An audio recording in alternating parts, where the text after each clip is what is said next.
Welcome back to our channel on investing and investment. My name is Dr. Suzy Aku Puplampu, a fund manager and the CEO of OctaneDC. In our earlier episodes, we examined age, investment objectives, and risk as three critical considerations that should inform our investment decisions.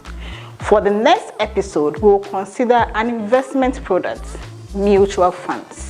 And I'm sure a number of us have heard about mutual funds. We'll take you through some elements of mutual funds and what it means to us when we have to consider investment products. So welcome to episode 5.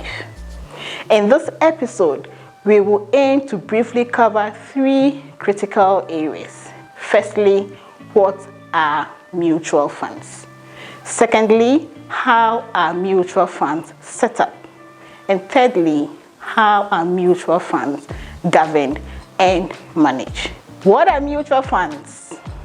If you ask me, very simply, they are collective investment schemes. Mutual funds are a type of investment instrument or products that pool funds from investors, referred to as shareholders, for investment in a financial product. As the name suggests, several individuals, groups, or institutions will constitute the shareholders of the fund.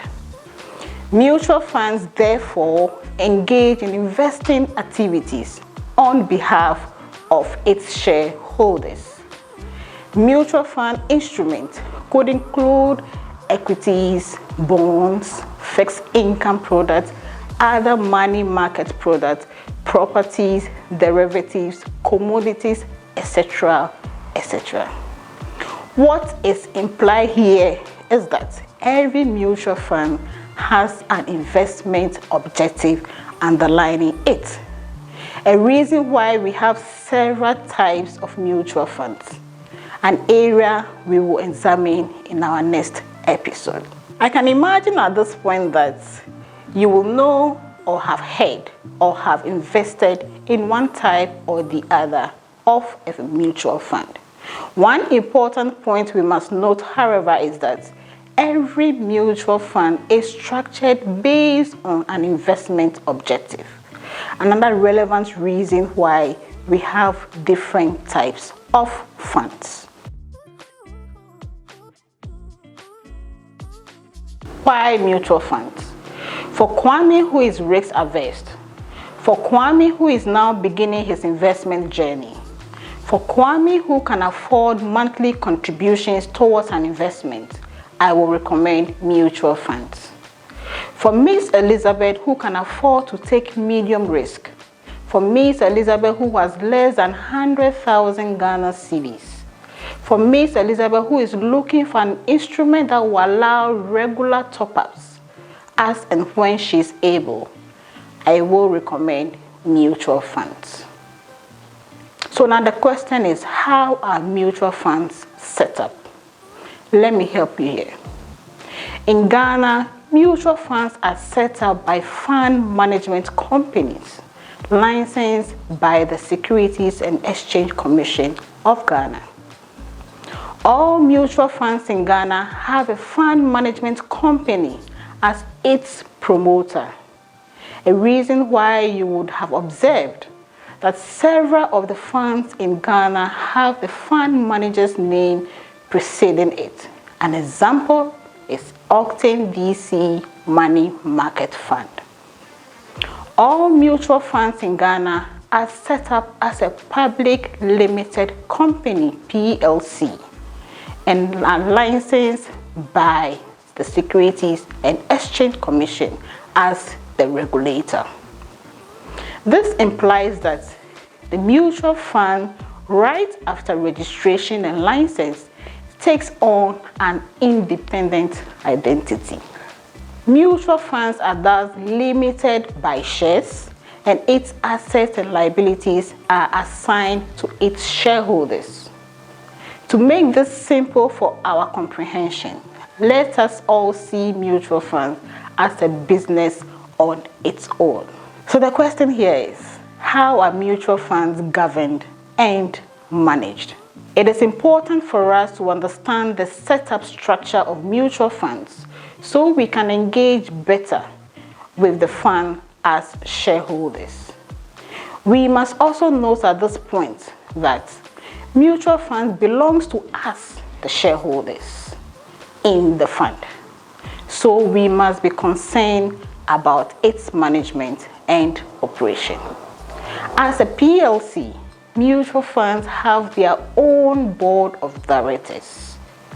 Per regulations, mutual funds must have a minimum of 3 directors, and these 3 directors must be independent directors. The board can add on additional directors, such as executive directors, from the fund manager, who is the promoter of the fund, or appoint more independent directors. The fund also is supported by service providers. Remember, this is a fund that's an entity on its own.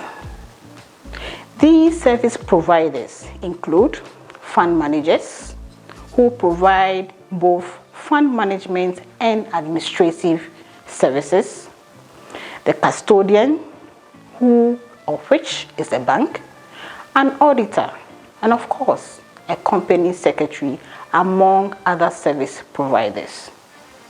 The board of the mutual fund is also supported by committees, and such committees could include risk and compliance, investments, compensation, audit, etc., etc. The fund is also managed by a team on a daily basis, supported by the fund manager.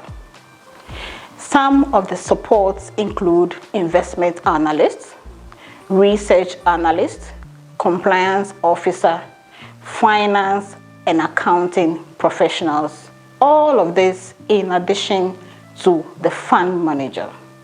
So we see mutual funds are big businesses that are run by professionals. As shareholders in the fund, we must know and understand how mutual funds are structured, governed, and run. I am sure this video has been useful to you and will aid you in your decision to now buy into a mutual fund as an investment option. Talk to us at OctaneDC. We will help you make that investment decision today. For what you cannot do by yourself, we will help you get it done at OctaneDC.